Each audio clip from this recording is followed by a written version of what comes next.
Wala po nakababatid kung kailan magaganap ang rapture. Kahit ano pa po yung mga senyales na nakikita nyo sa labas and all that, hindi po yan palatandaan ng rapture. Ang rapture, walang palatandaan. Mangyayari, imminent. Ibig sabihin ng imminent, ito ay walang tiyak na oras.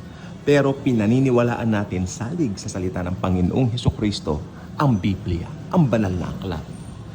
Sapagkat ito ay pinahayag at inihayag nga naman kay Apostol Pablo. Kaya si Pablo, apostol ng mga hentil, siya ang pinagpahayagan nito. Kaya tayong mga hentil po na mga Kristiyano ay nakatitiyak na magaganap ito iminente. Imminent, walang oras, hindi alam, hindi batid. Pero ang alam natin isa lang, nakasulat sa Bible, tiyak ang mangyayari. Isa pong magandang araw ang araw ng rapture.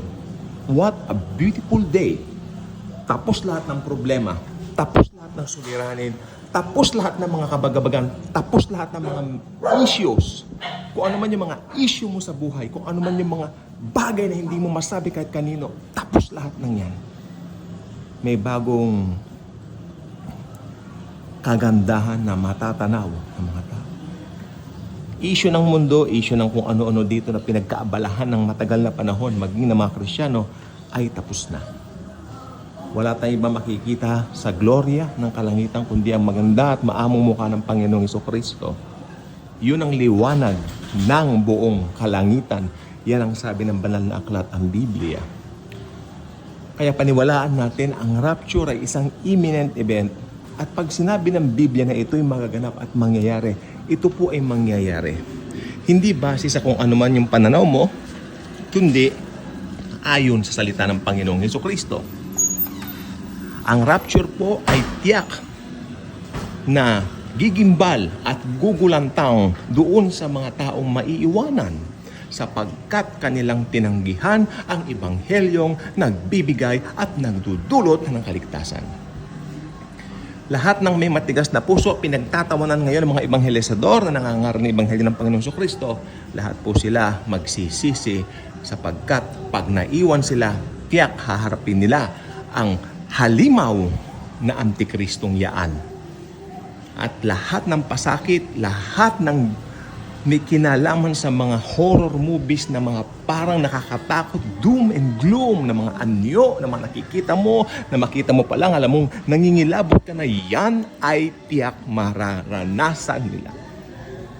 Mahalaga ang ebanghelyo ng Panginoong Jesucristo na ngayon pa lang ito ay ating pahalagahan, huwag baliwalain.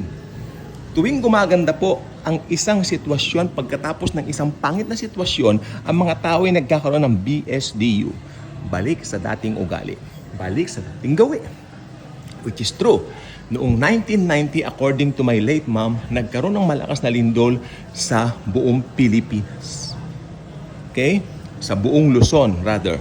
At ang pangyayaring yaon ay nagdulot sa mga tao na magdasal, okay, magbasa ng Biblia, at lahat na ng mga relihiyosong pamamaraan upang mapalapit sa Panginoon ginawa. Subalit pagkatapos, BSDU agad nalimutan. Dumating naman ang pagsabog ng pinatubo noong 1991. At ito ay nagdulot ng malaking takot sa mga tao sapagkat nag-uumpisa na pong ang mga abo ay kumalat sa iba't ibang bahagi ng Central Luzon. Nakalimutan din nung umigi na ang sitwasyon. Ito lang pong recently, ang COVID-19 pandemic na yumanig hindi lamang sa Central Luzon, kundi sa buong mundo. Buong mundo. Maraming mga tao nagbasa ng Biblia, naubos ang mga estante, sa mga estante ng Estados Unidos, ang mga Biblia. Subalit what happened right after that? BSDU, balik sa dating gawi. Ganyan ba ang tao? Yes.